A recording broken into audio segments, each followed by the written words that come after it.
What's good, Star Wars fans? Quick question for you. Do you like Star Wars RTS games? Do you like Star Wars Empire at War and would like to see a sequel or maybe just a brand new Star Wars RTS title in general? Well, unfortunately, the bad news for you is that you won't get one. And why not? Because EA, who has exclusive rights to develop games of the Star Wars IP, has decided they don't— wait, sorry about that. They decided that you don't want to play a Star Wars RTS game. Yeah, a mega corporation deciding what you want. Big shocker, ain't it? So a genre which has been so ingrained within Star Wars gaming history has been effectively killed off by EA, from ever appearing on consoles or PC in the near future. And no, I know what you're thinking, but this isn't some kind of rumor or anything like that, as it comes straight from Petroglyph developers, who created Star Wars Empire at War in 2006.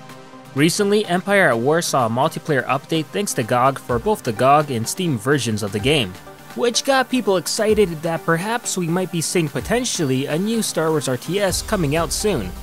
Well, sorry to burst your bubble, but in a recent Reddit AMA with Petroglyph developers, fans asked if we would ever see a brand new official expansion to Empire at War, or even better, an Empire at War 2. With a modern engine, graphics, the whole shebang. And here's what they had to say on the topic. Unfortunately, no official expansion is in the works, although we are still collecting data and hoping to get another patch out based on feedback. This is something that is purely corporate. I don't have details, but EA has the license to do all the Star Wars games, and they seem focused on making a few titles at a very high quality bar, so they are using all their available resources to that end. Which means if you're not into FPS, it's not currently a priority. We have reached out to them a few times to see if they'll be interested in contracting us to build an Empire at War 2 at the same quality level as their other Star Wars FPS titles, but nothing has resulted from that yet. So as it's looking right now, EA have no interest at all in bringing the Star Wars community a proper RTS game anytime soon, which is incredibly disappointing. Being an RTS fan myself, I dislike how the closest thing we get to an RTS title are mobile games. With Star Wars Rise to Power currently in development, Star Wars Commander, and Star Wars Force Arena. Unfortunately, none of these are proper RTS games. Rise to Power is still too far off from being released and so far has been unable to impress in its testing phase.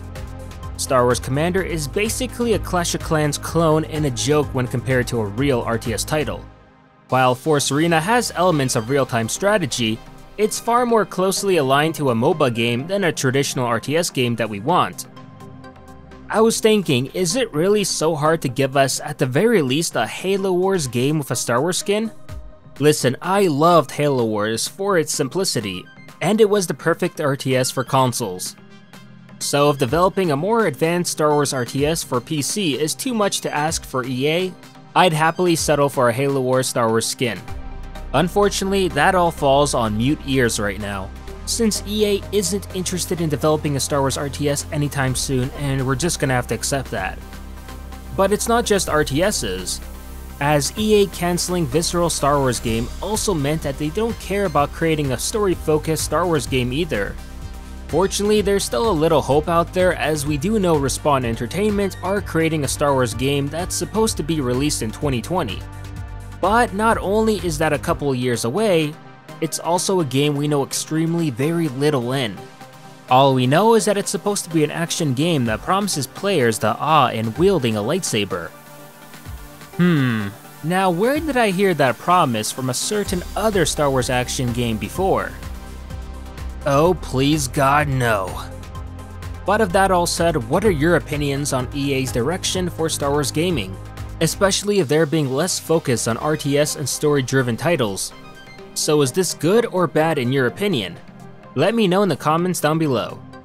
But for all your Star Wars news, keep it here to Silo. This is N7 from Silo, signing off.